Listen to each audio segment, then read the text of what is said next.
प्रिय दोस्तों, दैनिक आहार कार्यक्रम में आपका स्वागत है, जहां वचनों के माध्यम से ईश्वर हमारी आत्मा को पोषित करते हैं।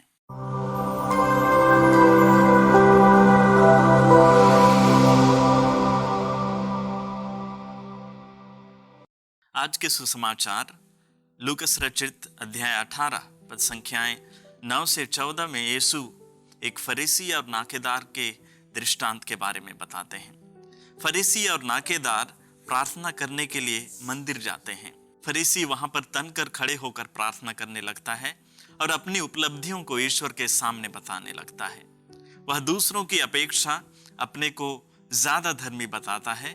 वह डींग हाँकते हुए कहता है कि वह दूसरों की तरह लोभी, अन्यायी और व्यभिचारी नहीं है। वह नियम का आज्ञाकारी है, सप्ताह में 2 बार उपवास करता है और अपनी आय का दशमांश भी चुकाता है। इस तरह वह अपनी ही बड़प्पन का ढिंढोरा पीटता है। वहीं दूसरी ओर हम देखते हैं, नाकेदार स्वर्ग की ओर अपनी आंखें उठाने की भी हिम्मत नहीं जुटा पाता है। वह अपने आप को एक छोटा, निर्बल और पापी स्वीकार करते हुए ईश्वर से दया की गुहार लगाता है। वह कहता है, ईश्वर मुझ पापी पर दया कर। और अंत में किसकी प्रार्थना सुनी जाती है? नाकेदार की। वह पाप मुक्त होकर अपने घर लौटता है। इन दोनों में अंतर क्या है? फरीसी अपने आप को संपूर्ण समझता है। वह अपने आप में ही एक सीमा लगाकर बैठा हुआ है। वह अपनी बड़प्पन की दीवार के अंदर बंधा हुआ है। वह ना तो उस दीवार की सीमा से बाहर आकर ईश्वर के लिए द्वार खोलना चाहता है और ना ही अपने पड़ोसी के लिए द्वार खोलना चाहता है, क्योंकि वह अपने आप को दूसरों से बड़ा समझता है। पड़ोसी के साथ मित्रता का व्यवहार करने की बजाय वह उसे नीचा दिखाने की कोशिश करता है। वह अपने ही घमंड और बाहरी धार्मिकता में लीन है। उसका व्यवहार ऐसा प्रतीत होता है जैसे उसे ईश्वर की कृपा की आवश्यकता ही नहीं है, क्योंकि हम देखते हैं दृष्टांत में उसने ईश्वर से कोई निवेदन नहीं किया, बल्कि अपनी ही बड़ाई करता रहा। वही नाकेदार अपने को विनम्र बनाते हुए ईश्वर की कृपा के लिए अपने हृदय के द्वार खोलता है। वह अपने अधूरेपन को पहचानता है और वह यह भी जानता है कि उसके जीवन में ईश्वर की कृपा की जरूरत है।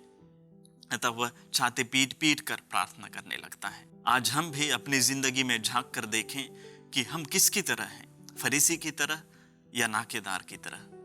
क्या हम हमेशा यही सोचते हैं कि हम ही सही हैं, हम जो करते हैं वही सर्वोत्तम है? क्या हम अपनी ही सोच, बात और काम को अच्छा मानते हैं और दूसरों की बताई हर सोच, उनकी हर बात और उनके द्वारा किए गए हर काम को बकवास और तुच्छ समझते हैं? अगर हम अपने को हमेशा महान और बड़ा मानते हैं तो हम उस फरीसी की तरह हैं। बाहरी दिखावा मात्र है, लेकिन अंदर से खाली ढोल की तरह है। बाहर से तो बचते हैं, लेकिन अंदर खोखला है। आज के सुसमाचार के अंत में जो प्रभु कहते हैं उसे हम हमेशा याद रखें।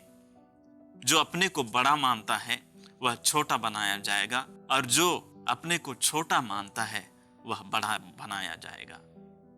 अतः आइए हम नाकेदार की मनोभावना को धारण करें।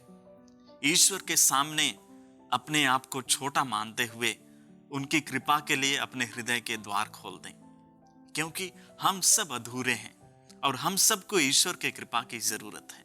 हम लोगों के सामने भी विनम्र बने, दूसरों की सोच, बात और काम का भी सम्मान करें, दूसरों के अस्तित्व की इज्जत करते हुए अपने लिए भी इज्जत और आदर पाएं।